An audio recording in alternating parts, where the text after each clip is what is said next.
DYFI സംസ്ഥാന പ്രസിഡന്റായി advocate ചിന്ത ജെറോമിനെ തെരഞ്ഞെടുത്തതിന് പിന്നാലെ യൂത്ത് കോൺഗ്രസ് സംസ്ഥാന അധ്യക്ഷനും മന്ത്രിയുമായ ഒ.ജെ. ജനീഷ് നടത്തിയ പരിഹാസ പ്രതികരണവും അതിന് ചിന്ത ജെറോം നൽകിയ മറുപടിയുമാണ് സാമൂഹ്യ മാധ്യമങ്ങളിൽ ഇപ്പോൾ ചർച്ചയാകുന്നത്.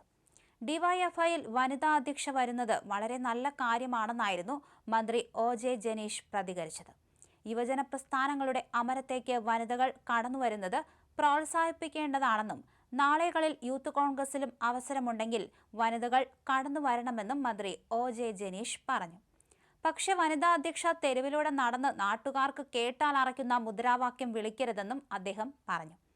പിന്നാലെ മന്ത്രിയുടെ ഈ പരിഹാസത്തിനെതിരെ ഫേസ്ബുക്ക് പോസ്റ്റിലൂടെ രൂക്ഷമായ മറുപടിയുമായി ചിന്ത ജെറോം രംഗത്ത് വന്നു.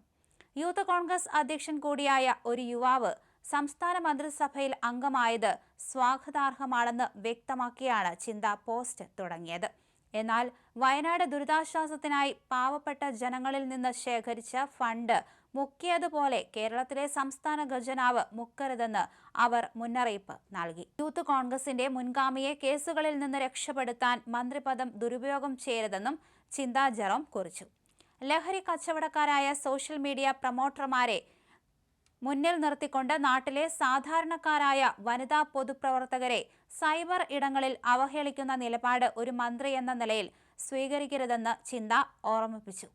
തങ്ങൾ പങ്കെടുത്ത പ്രതിഷേധ പ്രകടനത്തിനിടെ പിറകിൽ നിന്ന് ഉയർന്ന പ്രവർത്തകന്റെ മുദ്രാവാക്യം സ്ത്രീവിരുദ്ധമാണെന്ന് മനസ്സിലാക്കി അത് ഏറ്റുവിളിക്കാതെ തടയാനും ഇനി ആവർത്തിക്കരുതെന്ന് പറയാനുമുള്ള ആർജവം കാണിച്ചതാണ് തങ്ങളുടെ രാഷ്ട്രീയമെന്നും അവർ കുറിച്ചു. നേരത്തെ ഒരു പ്രതിഷേധ പ്രകടനത്തിൽ ഉയർന്ന മുദ്രാവാക്യത്തെ പരാമർശിച്ചായിരുന്നു ഒ.ജെ. ജനീഷ് വിമർശനം ഉന്നയിച്ചിരുന്നത്. എന്നാൽ ആ മുദ്രാവാക്യം സ്ത്രീവിരുദ്ധമാണെന്ന് കണ്ട് അപ്പോൾ തന്നെ തിരുത്താൻ തയ്യാറായ സംഘടനാ പാരമ്പര്യമാണ് തങ്ങളുടേതെന്ന് വ്യക്തമാക്കിക്കൊണ്ടാണ് ചിന്ത ജനീഷിന് മറുപടി നൽകിയത്. ഈ വിഷയം സോഷ്യൽ മീഡിയയിലും രാഷ്ട്രീയ വേദികളിലും വലിയ ചർച്ചകൾക്കാണ് വഴി തുറന്നിരിക്കുന്നത്. തൃശൂരിൽ നടന്ന 16ാമത് ഡിവൈഎഫ്ഐ സംസ്ഥാന സമ്മേളനത്തിലാണ് സംഘടനയുടെ ചരിത്രത്തിൽ ആദ്യമായി ഒരു വനിതയെ സംസ്ഥാന പ്രസിഡന്റായി തെരഞ്ഞെടുത്തത്. അഖിലേന്ത്യാ പ്രസിഡന്റ് എ റഹീം പ്രഖ്യാപിച്ച പുതിയ ഭാരവാഹികളിൽ എം ബിജിൽ MLA ആണ് സംസ്ഥാന സെക്രട്ടറി.